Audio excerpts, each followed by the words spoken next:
Assalamualaikum warahmatullahi wabarakatuh. Berjumpa lagi bersama Ustazah Anita dalam pembelajaran biologi. Hari ini kita akan membahas materi baru, yaitu adalah tentang perkembangbiakan pada hewan dan tumbuhan. Yuk langsung aja kita bahas. Yang pertama akan kita bahas yaitu adalah tentang perkembangbiakan hewan. Nah, perkembangbiakan hewan itu terbagi menjadi dua. Yang pertama adalah perkembangbiakan secara seksual, dan yang kedua adalah perkembangbiakan secara aseksual. Perkembangbiakan seksual pada hewan itu adalah proses perkembangbiakan yang terjadi melalui proses pembuahan atau biasa kita sebut sebagai proses fertilisasi, di mana nanti pada proses tersebut akan terjadi peleburan sel kelamin jantan dan sel kelamin betina sehingga terbentuklah yang namanya zigot. Nah, zigot itu nanti akan tumbuh dan berkembang, terbentuklah nanti individu baru. Untuk perkembangbiakan seksual itu ada contohnya ya. Yang pertama adalah bertelur. Nah, hewan bertelur itu biasanya kita menyebutnya adalah hewan ovivar ya. Ovivar berasal dari kata ovo yang artinya adalah telur. Untuk hewan ovivar ini, embrionya itu nanti akan berkembang di luar tubuh induknya ya. Jadi telur tersebut nanti akan dierami dulu sampai dia nanti menetas. Contohnya siapa nih? Hewan yang ovivar ini contohnya biasanya itu termasuk jenis-jenis unggas seperti ayam, bebek, burung. Juga contohnya ada jenis reptil ya seperti cicak, tokek, dan penyu. Nah, next yang kedua itu adalah hewan yang bisa melahirkan atau kita menyebutnya vivivar ya. Nah, hewan vivivar ini embrionya berkembang di dalam tubuh induknya ya. Jadi nanti induknya akan mengalami yang namanya proses kehamilan. Biasanya contoh dari hewan vivivar ini termasuk ke dalam kelas mamalia ya, atau hewan yang memiliki kelenjar susu seperti sapi, orangutan, kambing, ataupun mamalia air seperti lumba-lumba dan paus. Next, yang ketiga itu adalah bertelur dan melahirkan. Hewan yang bertelur dan melahirkan itu disebut sebagai hewan ovovivivar. Ya, ovo telur, vivivar melahirkan. Jadi dia bisa bertelur, kemudian dia melahirkan. Maksudnya begini ya, hewan ini nanti dia bertelur, tetapi nanti perkembangan embrionya terjadi di dalam tubuhnya. Kemudian dia menetas. Nah, setelah proses menetas itu barulah individu baru akan keluar dari tubuh induknya ya. Contohnya siapa biasanya yang mengalami proses ini? Contohnya adalah ular boa, ular piton, dan beberapa jenis kadal seperti kalajengking. Nah, itu tadi dia contoh dari hewan yang mengalami perkembangbiakan secara seksual ya. Kemudian materi selanjutnya yaitu adalah perkembangbiakan aseksual. Nah, di sini ada aseksual ya. A kalau dalam biologi itu artinya adalah tidak. Ya, seksual tadi melalui proses pembuahan. Jadi kalau digabungkan, perkembangbiakan aseksual itu adalah perkembangbiakan tanpa adanya proses pembuahan. Jadi di sini tidak ada fertilisasi ya antara sel kelamin jantan dan sel kelamin betina. Kita lihat contohnya ya.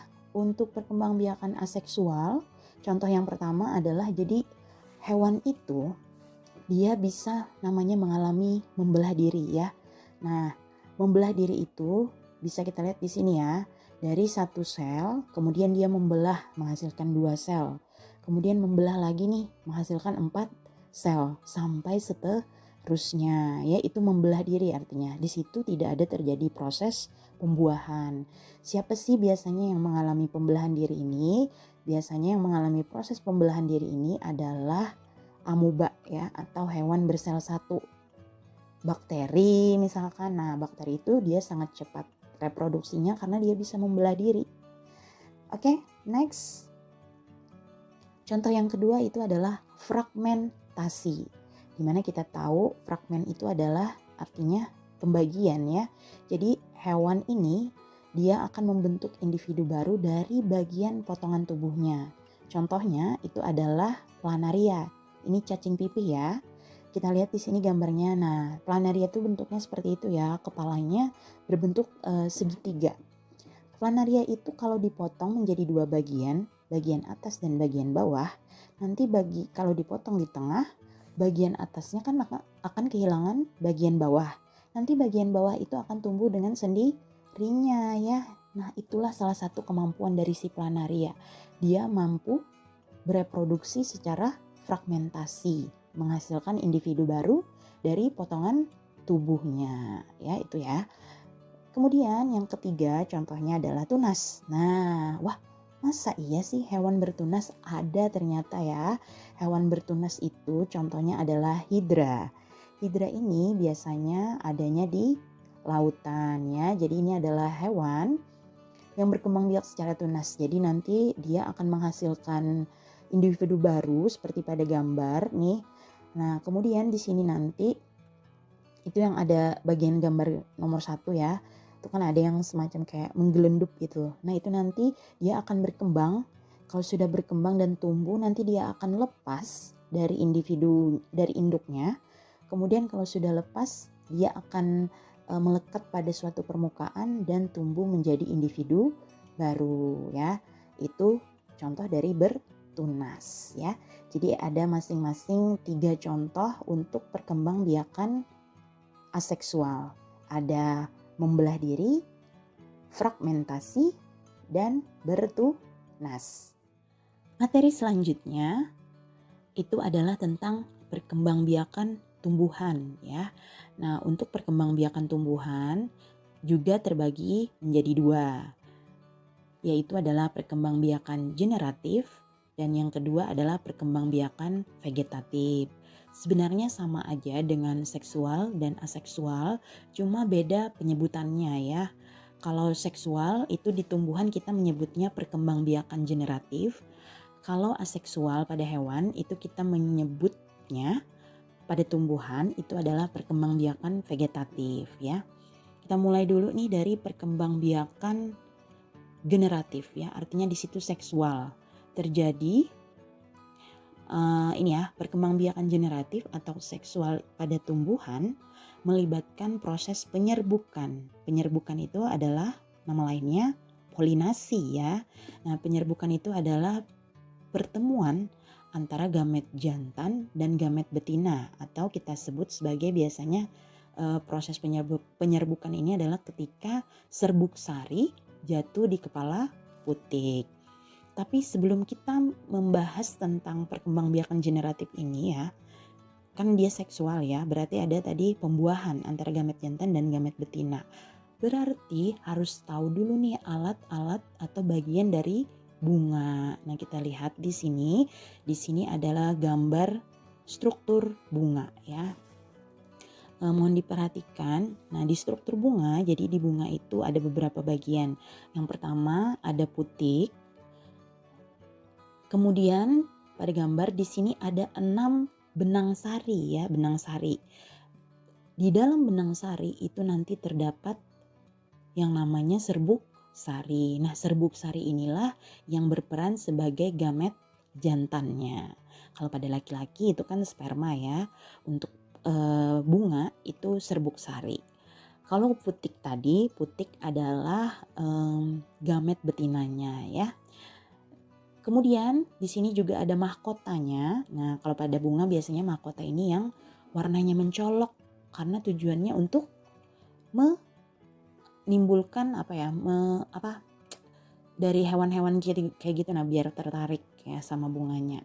Kalau mawar itu ada yang merah nanti mahkotanya, ada yang warna pink, ada yang warna putih ya, dan lain-lain. Nah, jadi untuk bunga punya 2 alat kelamin. Ada benang sari untuk jantan dan putik untuk betinanya. Kemudian selain mahkota, putik dan benang sari juga ada yang namanya kelopak ya. Bagian bunga itu kelopak. Nah, di situ juga ada gambarnya, sudah gambar kelopak. Nah, dari struktur bunga ini nanti bisa kita ketahui bahwa bunga itu ada yang namanya bunga lengkap, ada yang namanya bunga tidak lengkap. Kalau bunga lengkap artinya adalah bunga yang memiliki alat kelamin dan memiliki perhiasan bunga, ya. Alat kelaminnya itu adalah putik dan benang sari, perhiasan bunganya adalah mahkota dan kelopak bunga, ya. Itu kalau bunga lengkap tadi memiliki 2 jenis alat kelamin dan mahkota serta kelopak atau perhiasan bunga dalam satu bunga. Itu adalah definisi dari bunga lengkap. Kalau definisi dari bunga tidak lengkap, itu artinya dalam satu bunga belum memiliki perhiasan atau dia tidak memiliki alat kelaminnya. Maksudnya satu aja, mungkin cuma punya satu benang sari, satu bunga. Nah, itu namanya bunga tidak lengkap, ya. Terus juga nanti di dalam bunga ini ada namanya istilah bunga sempurna, ya anak-anak. Bunga sempurna itu apabila dalam satu bunga terdapat 2 jenis alat kelamin. Jadi dalam satu bunga sudah ada putik, sudah ada benang sarinya. Seperti kayak pada gambar. Pada gambar ini bunganya artinya bunga sempurna. Karena dalam satu bunga sudah ada 2 alat kelamin. Sudah ada benang sarinya, juga sudah ada putiknya. Nah, tapi kadang juga ada bunga yang dia tidak sempurna. Dalam satu bunga itu tidak sempurna. Maksudnya adalah bunga tidak sempurna dalam satu bunga hanya memiliki satu jenis alat kelamin saja. Entah dia cuma punya putik saja atau punya benang sari saja, ya. Jadi ada 4 istilah dalam bunga. Ada bunga lengkap, ada bunga tidak lengkap, ada bunga sempurna, dan ada bunga tidak sempurna, ya. Semoga bisa dipahami ya penjelasan yang tadi. Jadi untuk perkembangbiakan seksualnya harus terjadi dulu, kalau pada tumbuhan harus terjadi yang namanya penyerbukan, ya, atau kita menyebutnya polinasi. Nah, ternyata penyerbukan itu banyak macamnya, ya. Ada yang pertama namanya penyerbukan sendiri, atau nama lainnya adalah autogami, ya. Auto dengan sendirinya, ya. Biasanya kita tahu auto itu dengan sendirinya. Autogami itu adalah penyerbukan dalam satu bunga. Jadi artinya ini bunga sempurna, ya. Sudah punya 2 alat kelamin dalam satu bunga. Jadi dia bisa menyerbuk dalam satu bunga itu sendiri, ya. Next, bunga penyerbukan tetangga atau nama lainnya adalah geitonogami. Nah, geitonogami ini adalah penyerbukan yang terjadi antara dua tangkai tapi masih dalam satu pohon, ya. Itu penyerbukan tetangga. Bunganya pisah tangkai tapi masih dalam satu pohon, ya. Itu namanya penyerbukan tetangga. Kemungkinan ini bunganya tidak sempurna. Jadi satu bunga cuma punya satu alat kelamin. Jadi mereka harus penyerbukannya seperti itulah, ya. Next, ini penyerbukan silang. Nah, atau nama lainnya adalah alogami, ya. Nah, untuk alogami ini adalah penyerbukan yang terjadi dari satu jenis bunga, cuma pohonnya beda, ya. Pohonnya beda. Kalau tetangga tadi kan pohonnya sama, ya, cuma beda tangkai. Untuk penyerbukan silang ini pohonnya beda, tapi jenisnya sama, ya. Jadi ada 2 pohon tapi masih dalam satu jenis yang sama. Itu alogami, penyerbukan silang. Yang terakhir adalah penyerbukan bastar atau hibridogami. Berasal dari kata hibrid yang artinya adalah 2 sifat. Nah, bisa kalian lihat sendiri dari gambar, ini bunganya aja sudah beda, ya. Jadi penyerbukan bastar ini adalah penyerbukan yang terjadi antara 2 jenis bunga yang berbeda. Oke, jadi untuk penyerbukan atau polinasi itu ada 4 jenis. Penyerbukan sendiri, 1 bunga. Penyerbukan tetangga, 2 bunga tapi masih dalam satu pohon. Penyerbukan silang, 2 pohon tapi masih satu jenis. Dan penyerbukan bastar itu 2 jenis bunga yang berbeda.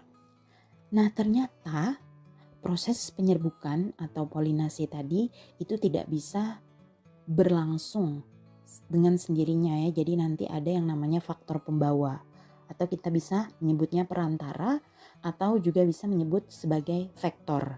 Nah, Ada contohnya, yang pertama adalah anemogami ya. Anemo artinya angin. Nah, artinya penyerbukan ini diperantarai oleh angin. Nah, bisa dilihat dari videonya di sini nanti serbuk sari yang ada di kepala putik atau anter itu nanti akan terbawa oleh angin, kemudian nanti jatuh di kepala putik. Setelah itu terjadilah penyerbukan ya. Nah, proses tersebut disebut anemogami ya, penyerbukan yang diperantarai oleh angin. Next, yang kedua yaitu adalah hidrogami. Nah, hidro pasti semuanya sudah tahu ya. Hidro artinya adalah air. Nah, artinya penyerbukan ini diperantarai oleh air. Biasanya ini terjadi pada tumbuhan air ya. Nanti serbuk sarinya larut di air kemudian jatuh ke bagian bunga atau tepatnya di kepala putik bunga yang lain ya. Next, antropogami. Nah, antropogami itu adalah penyerbukan yang diperantarai oleh manusia. Jadi terdapat sentuhan manusia di sana ya, dibantu manusia proses tersebut. Yang terakhir adalah zoidiogami. Nah, berasal dari kata zoo yaitu yang artinya adalah hewan kalau dalam biologi ya. Nah, artinya penyerbukan ini dibantu dengan perantara hewan lain. Contohnya bisa kita tahu bahwa proses penyerbukan itu bisa dibantu dengan serangga ya. Nah, di sini ada video suatu serangga menempel di bunga, dia menghisap nektar. Nah, pada proses tersebut ketika dia menghisap nektar itu ternyata serbuk sarinya juga terbawa dan nanti dia akan pindah ke bunga lain, otomatis serbuk sari tersebut nanti jatuh di bunga lain ya. Nah, itu prosesnya dibantu oleh perantara hewan atau kita menyebutnya zoidiogami. Nah, selanjutnya yaitu adalah perkembangbiakan secara vegetatif. Artinya adalah pada perkembangbiakan ini tidak ada yang namanya peleburan antara sel kelamin jantan dan sel kelamin betina ya. Jadi tidak ada fertilisasi pada proses ini ya. Untuk perkembangbiakan vegetatif itu dibagi menjadi dua. Ada yang secara alami prosesnya dan ada juga secara buatan. Oke, mari kita bahas. Yang pertama itu adalah ini kita bahas dulu untuk perkembangbiakan vegetatif alami tanpa ada campur tangan manusia ya. Yang pertama adalah tunas. Jadi suatu tumbuhan itu bisa yang namanya membentuk tunas. Tunas adalah salah satu bagian dari tumbuhan yang tumbuh dari dalam tanah yang berada pada daerah sekitar tumbuhan induk dan membentuk rumpun. Contohnya yang berkembang biak secara tunas ini adalah bambu, pisang, kelapa ya. Nah, itu mereka bertunas. Yang kedua itu adalah namanya tunas adventif ya. Tunas adventif. Beda dengan tunas yang sebelumnya, untuk tunas adventif ini adalah tunas yang muncul atau tumbuh pada bagian tepi dari daun atau akarnya ya. Contohnya siapa? Oh, ternyata contoh tumbuhannya adalah cocor bebek ya. Jadi itu sangat mudah kalau mau mengembangbiakan cocor bebek. Next yang ketiga adalah umbi batang. Nah, seperti dengan namanya, tumbuhan ini berkembang biak dengan cara batangnya tumbuh dalam tanah, lalu akan mengembang dan muncul umbi baru ya. Umbi ini juga berfungsi sebagai penyimpanan cadangan makanan ya. Jadi biasanya bisa dimakan bagian batangnya. Contohnya siapa? Oh, contohnya ada bengkoang, kentang, dan ubi jalar. Itu umbi batang ya. Selain umbi batang juga ada namanya, pasti sudah kenal ya, umbi lapis. Wow, tidak lain dan tidak bukan itu pasti bawang ya. Nah, untuk umbi lapis ini cara perkembangbiakannya itu adalah dengan pelepah dari daun tipis dan berlapis-lapis. Lalu terbentuklah yang namanya umbi lapis ya.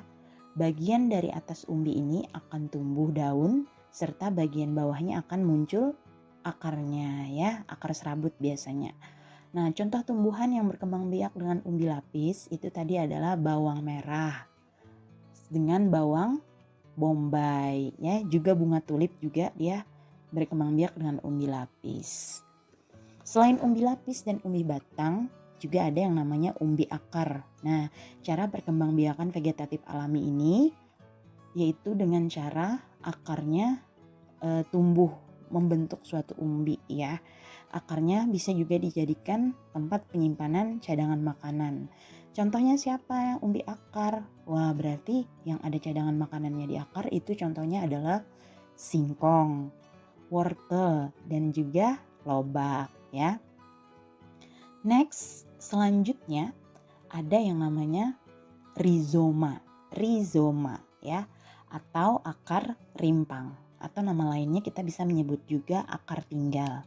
Nah, ini adalah bagian batang yang mampu tumbuh serta menjalar pada permukaan atau dalam tanah.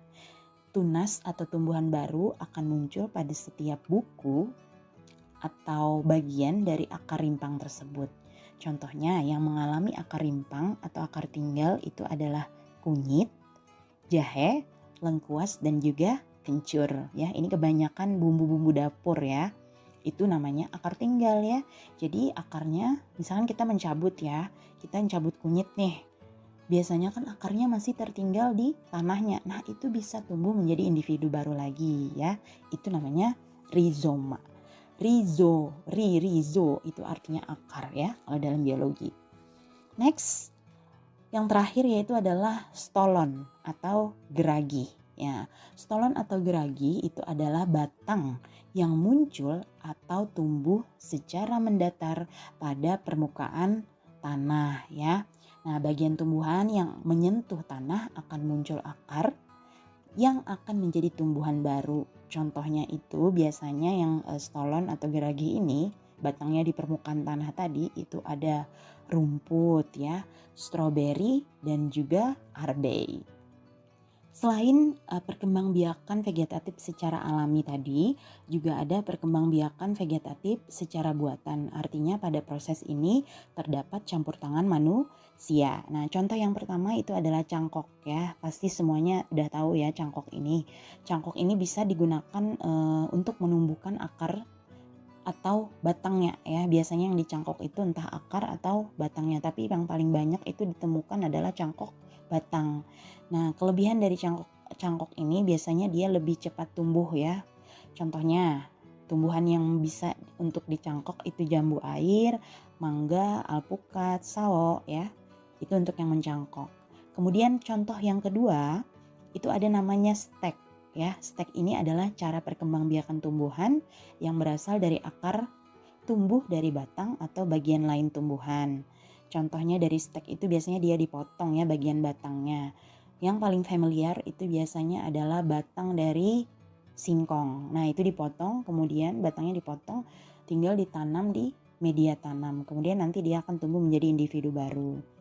Yang ketiga yaitu adalah okulasi ya. Okulasi itu artinya adalah menempel atau dikenal juga sebagai cara untuk menghasilkan tanaman baru dengan menempelkan tunas muda pada ranting atau batang tanaman induk. Nah, jadi kita ambil nih satu individu, kemudian kita tempelkan di pohon yang targetnya. Nanti bisa di bagian tersebut disayat dulu pohonnya, pohon target itu disayat, kemudian tinggal ditempel dan biasanya ditutup pakai sabut kelapa. Nanti dia akan menyatu ya. Contohnya siapa aja? Contohnya bisa jeruk nipis, belimbing, kakao coklat ya. Nah, yang keempat itu ada juga namanya merunduk ya. Nah, merunduk itu adalah cara yang dilakukan dengan menumbuhkan akar dari batang yang ditanam dengan cara dirundukkan. Jadi dirundukkan ke bawah ke dalam tanah. Nah, jadi nanti bagian batang yang dirundukkan itu akan tumbuh akar. Nah, kemudian nanti akan tumbuh menjadi individu baru ya. Contohnya siapa sih ini yang bisa melakukan merunduk? Itu contohnya bisa kita aplikasikan di kangkung, sirih juga bisa ya, stroberi bisa, apel sama sirih-ganti. Nah, itu tadi dia materi tentang perkembangbiakan baik itu pada hewan atau tumbuhan. Semoga ilmunya bermanfaat. Ini saja yang bisa saya sampaikan. Wassalamualaikum warahmatullahi wabarakatuh.